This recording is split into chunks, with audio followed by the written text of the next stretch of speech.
Good evening and welcome to World in Focus. From rising tensions in the Middle East to historic elections in the United States and bold diplomatic moves in Asia, tonight's headlines show a world on edge and one where decisions in the coming days could have far-reaching consequences. Let's begin with the top stories making news tonight. Israel has threatened to step up attacks against Hezbollah in southern Lebanon just a day after an Israeli airstrike killed 4 people, according to the Lebanese Health Ministry. Despite the ceasefire agreed in November 2024, Israel continues to maintain troops in 5 areas across southern Lebanon and carries out regular strikes, keeping the region on high alert.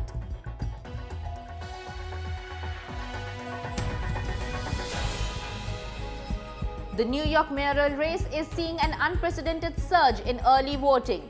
Around 735,000 voters have cast early ballots, nearly 4 times the number seen in the last election. Democratic Socialist Zohran Mamdani leads the pack in the polls, ahead of former Governor Andrew Cuomo and Republican Curtis Sliwa. Analysts say rising participation among young voters is driving the record numbers.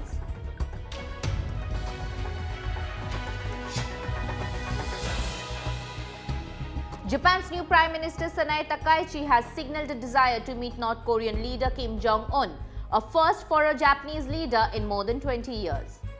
Speaking at a rally calling for the return of Japanese citizens abducted by North Korea decades ago, Takaichi emphasized that bilateral dialogue is critical to resolving long-standing disputes between the two nations.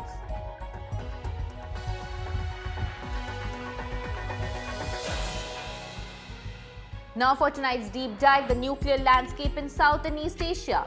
In a recent interview, US President Donald Trump claimed that both Pakistan and China have been conducting nuclear tests in secret. Nuclear weapons. I'm saying that we're going to test nuclear weapons like other countries do, yes. But the only country that's testing nuclear weapons is North Korea. China and Russia are not. No, Russia's testing So nuclear weapons. my understanding... And China's testing them too, you just don't know about it. That would be certainly very newsworthy. My understanding is what Russia did recently was test essentially the delivery systems for nuclear weapons, essentially missiles, which we can do that, but not with nuclear Russia's warheads. testing and China's testing, but they don't talk about it. You know, we're a open society. We're different. We talk about it. We have to talk about it because otherwise you people are going to report. They don't have reporters that are going to be writing about it. We do.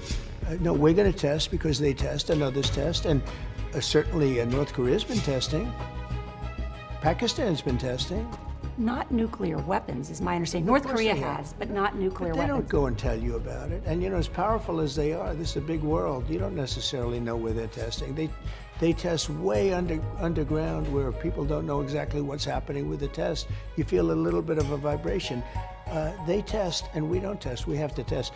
And Russia did make a little bit of a threat the other day when they said they were going to do certain forms of a different level of testing. According to Trump, these tests are largely underground and not publicly disclosed, raising questions about regional security, particularly for India, which shares borders with both countries. This comes as President Trump also announced that the United States will resume nuclear testing after a 33-year pause, saying it is necessary to keep pace with other powers such as Russia, China, and North Korea.